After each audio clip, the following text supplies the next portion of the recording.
అన్న నమస్తే, మీ పేరు? మొహమ్మద్ చాంద్ బాషా అండి. ఏం చేస్తారు? Soda business. ఎలా ఉందన్న ఈ రోజున ఎన్డీఏ కూటమి వచ్చాక అసలు ఎలా ఉంది? ప్రజలందరూ సంతోషంగా ఉన్నారా, లేక గత ప్రభుత్వ హయాంలోనే జగన్మోహన్ హయాంలోనే ప్రజలు సంతోషంగా ఉన్నారా? ఇప్పుడైతే ఖచ్చితంగా ప్రజలందరూ చాలా సంతోషంగా ఉన్నారండి. ఇప్పుడు ఈ కూటమి ప్రభుత్వం ఏర్పడిన తర్వాత చాలా పథకాలు సూపర్ 6లో భాగంగా తీసుకొచ్చారు. ఈ పథకాలన్నీ ప్రజలకు వర్తిస్తున్నాయి. ఎవరికి ఏ ప్రాబ్లం లేదు. ఆర్థిక వనరులు కూడా చాలా బాగున్నాయి. ఇప్పుడు ఇంతకుముందు వృత్తి చేసుకోవడానికి ఆర్థిక వనరులు లేక బాగా ఇబ్బంది పడేవాళ్ళు గత ప్రభుత్వంలో. ఇసుక సిమెంటు ఆపేయటం, అక్కడిక్కడ దౌర్జన్యాలు, పనులు లేకుండా ఆర్థిక వనరులు సమకూర్చకపోవటం, ఇవన్నీ బాగా ఇబ్బంది పెట్టేవాళ్ళు గత ప్రభుత్వంలో. ఇప్పుడైతే ఆ ఇబ్బందులు లేవు. ఎవరి పని వాళ్ళు చక్కగా చేసుకుంటున్నారు. టాపీ వాళ్ళు 70 రకాల పనులు వాళ్ళ పనులన్నీ సక్రమంగా జరుగుతున్నాయి. ఈ కొత్త ప్రభుత్వం, కూటమి ప్రభుత్వం ఏర్పడబట్టే చాలామంది సంతోషంగా ఉంటున్నారు. మరి ఈ రోజున సూపర్ 6 అంటూ పథకాలు చేస్తామని చెప్పి టీడీపీ వాళ్ళు అంటున్నారు. అసలు ప్రజలందరికీ అందుతున్నాయి అన్న పథకాలు? ఖచ్చితంగా అందుతున్నాయండి. ప్రజలందరికీ పథకాలన్నీ ఖచ్చితంగా అందుతున్నాయి. రైతులకు వచ్చేసి ఏడాదికి 20,000 చొప్పున ఆర్థిక సహాయం చేశారు. అది రైతులందరూ చాలా సంతోషంగా ఉన్నారు. అలాగే ఇంట్లో ఎంతమంది పిల్లలు ఉంటే అంతమంది చదువుకున్న పిల్లలకి గతంలో వచ్చేటప్పటికి తల్లికి వందనాలని అమ్మఒడిగా గతంలో ఇచ్చేవాళ్ళు. ఆ అమ్మఒడి ఇచ్చేటప్పుడు 2 పిల్లలున్నా ఏదున్నా ఒక తల్లికే ఇస్తున్నామని చెప్పి ఒకరికే ఇచ్చేవాళ్ళు. కానీ ఇప్పుడు వాళ్ళ సగం డబ్బులు అరాకొరా కట్టి సగం కట్టలేక ఒకరిని చదివించలేక ఇబ్బంది పడారు. ఇప్పుడు అలా కాదు. ఇంట్లో 3 ఉండనే ఉండే, 4 ఉండనే ఉండే పిల్లలందరినీ చదివి ప్రైవేట్ స్కూల్లో చదివి వాళ్ళు ఎక్కడ నచ్చితే అక్కడ, వాళ్ళు గవర్నమెంటా ప్రైవేటా ఇంకా ఎక్కడైనా చదివించుకోవచ్చు హ్యాపీగా. ప్రతి పిల్లలకి ఆ ఫీజు అమౌంట్ ఏదైతే అడ్జస్ట్మెంట్ ఉందో అది ప్రతి ఒక్క పిల్లవాడికి వస్తుంది. వాళ్ళు చాలా సంతోషంగా. ఇప్పుడు 3 ఉంటే 3కి 45,000.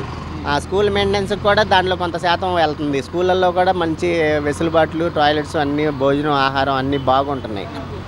చాలా బాగుందండి ఆ విషయంలో. పక్కన సూపర్ 6 పథకాలన్నీ ఈ విధంగా అమలు అవుతూ ఉంటాయి. మరి వైసీపీలు ఎందుకన్నా అసలు ఆ సూపర్ 6 పథకాలు ఏమి అమలు కావట్లేదు? చంద్రబాబు దోచుకోవడానికి అధికారం చేపట్టాడని చెప్పి వైసీపీలు మాట్లాడుతున్నారు. ఏం చెప్తారు మరి?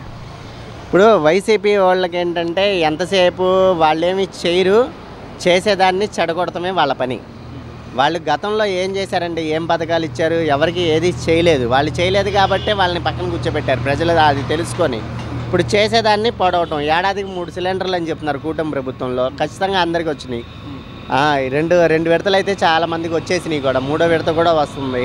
అలా ఏడాదికి 3 సిలిండర్లు జనాలు తీసుకుంటున్నారు. అలాగే రాష్ట్ర వ్యాప్తంగా అన్న క్యాంటీన్లు ఇంతకుముందు ఎక్కడ చూసినా పేదవాళ్ళు లేబర్ చేసుకుంటూ వాళ్ళకి భోజనం వసతి చక్కగా తినేసి వెళ్ళడానికి బాగుండేది.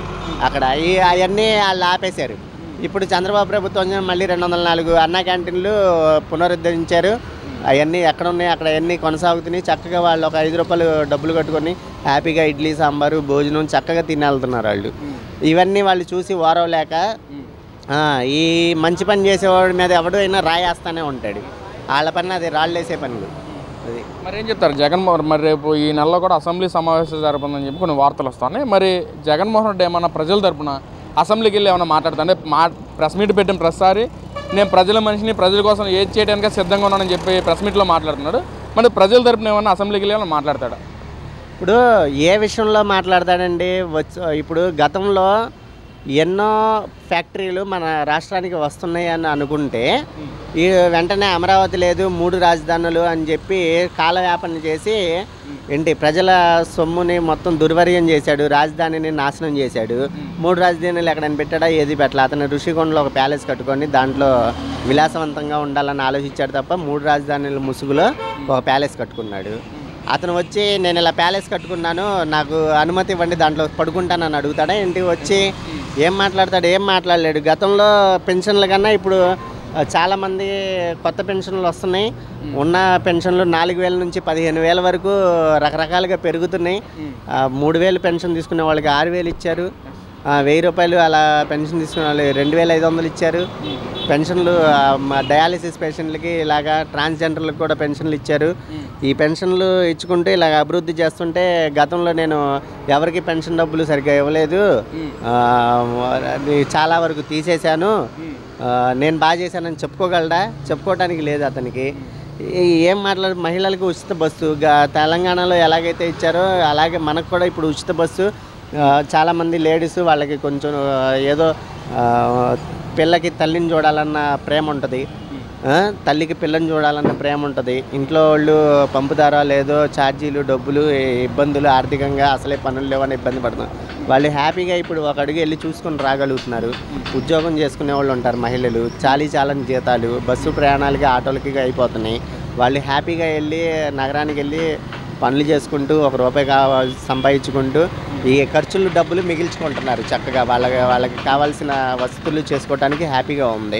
ఇంత అభివృద్ధి జరుగుతుంటే ఇంకా అతను వచ్చి ఏం మాట్లాడటానికి అతని దగ్గర ఏమీ లేదు. ఒకవేళ వచ్చినా కూడా దిష్టి బొమ్మలాగా అక్కడ కూర్చొని చూస్తుంది తప్పితే ఏమీ చేయలేదు. మరి ఏం చెప్తారన్న, ఈ రోజున లోకేష్ గారు నేపాల్లో మన తెలుగు వాళ్ళు ఉన్నారని చెప్పి వాళ్ళని ఒక స్పెషల్ అక్కడ ఇబ్బంది పడుతున్నారు, స్పెషల్ ఫ్లైట్లో తీసుకొచ్చారు ఈరోజు మన రాష్ట్రానికి. అసలు ఎలా ఉంది అసలు ఆయన పనితీరు కానీ వాళ్ళతో మానిటర్ చేసే విధానం కానీ అసలు ఎలా ఉంది అసలు? ఇప్పుడు అనంతపురంలో సూపర్ 6 సభ ఒకటి జరుగుతుంది. ఆ సభ కార్యక్రమంలో ఆయన చాలా బిజీగా ఉన్నారు. అలాగే ఆయన మంత్రి కానీ చాలా పనులు ఉన్నాయి. ఇంత హడావుడిలో కూడా మన తెలుగు వారికి నేపాల్లో సోషల్ మీడియా బ్యాన్ చేశారు. వెంటనే అక్కడ గొడవలు జరుగుతున్నాయి, మన వాళ్ళు అక్కడ ఇరుక్కుపోయి ఉన్నారని తెలిసి ఒక అరక్షణం కూడా ఆలోచించకుండా క్షణంలో జీపీఆర్ఎస్ ట్రాకర్ ద్వారా మన తెలుగు వాళ్ళు ఎక్కడెక్కడ ఉన్నారు వాళ్ళందరూ వెంటనే మనకి సురక్షితంగా తీసుకురావాలి, అది మన బాధ్యత అని ఒక వ్యక్తి ఆలోచించి వెంటనే దానికి ప్రత్యేక విమానాన్ని ఏర్పాటు చేయించి 144 మందిని మన రాష్ట్రానికి తీసుకువచ్చి వెంటనే స్పందించి ఇంత ఇదిగా చాలా బాగా చేశాడు. ఇంత ఇదిగా చేస్తాడు అనుకోలే. ఈ విషయంలో మాత్రం చాలా సంతోషంగా ఉంది. ఎందుకంటే గతంలో హుద్హుద్ తుఫాను బాధితుల్ని చంద్రబాబు నాయుడు గారు వెంటనే స్పందించి వాళ్ళని ప్రాణ నష్టాలు జరగకుండా చూశారు. అలాగే మనకి ఇక్కడ సింగనగర్లో మా ప్రాంతంలో ఇక్కడ కూడా వరదలు వస్తే ఆ వరదల్లో ప్రాణ నష్టాలు జరగకుండా వెంటనే చూసి ఆహార పదార్థాలు అన్నీ అందించడం వెంటనే చాలా బాగా చేశారు. తండ్రిలాగే తనయుడు కూడా స్పందించి వెంటనే మన తెలుగు వారిని రాష్ట్రానికి తీసుకురావడం చాలా సంతోషంగా ఉంది. చాలా మీరు అనుకున్నారా వీళ్ళు మనం గెలిపించుకున్నాము, మన గురించి వీళ్ళు ఆలోచిస్తారు, లోకేష్ కానీ చంద్రబాబు కానీ పవన్ కళ్యాణ్ కానీ ఈ విధంగా మనకి ఏదైనా కష్టం వచ్చినా రెస్పాండ్ అయ్యి విత్ ఇన్ సెకండ్స్లో రెస్పాండ్ అయ్యి మనకి ఇలా చేస్తారని చెప్పి మీరు అనుకున్నారు అసలు గతంలో ఆయన గెలిపించుకున్నప్పుడు? ఖచ్చితంగా అండి. ఎందుకంటే గతంలో ఎంత అయితే బాధపడ్డామో ఆ బాధను అనుభవించాం కాబట్టి ఈ నరకం నుంచి బయటపడాలంటే ఇటువంటి ఒక సీనియర్ నాయకుడు మనకి ఉంటేనే మళ్ళీ మనం గట్టెక్కగలము. మనం ఏదైతే 50 సంవత్సరాలు వెనక్కి వెళ్ళిపోయామో గతంలో 5 ఏళ్ల పరిపాలనకి మళ్ళీ ఈయన ఉంటేనే కరెక్ట్ అని అనుకున్నాము. ఈయన రావటం వల్ల సంతోషం. 5 ఏళ్ల పరిపాలనకి మళ్ళీ ఈయన ఉంటేనే కరెక్ట్ అని అనుకున్నాము. ఈయన రావటం వల్ల సంతోషం. చాలా అభివృద్ధి పదంలోకి ముందుకు దూసుకుపోతున్నాం. థ్యాంక్ యూ భయ్యా.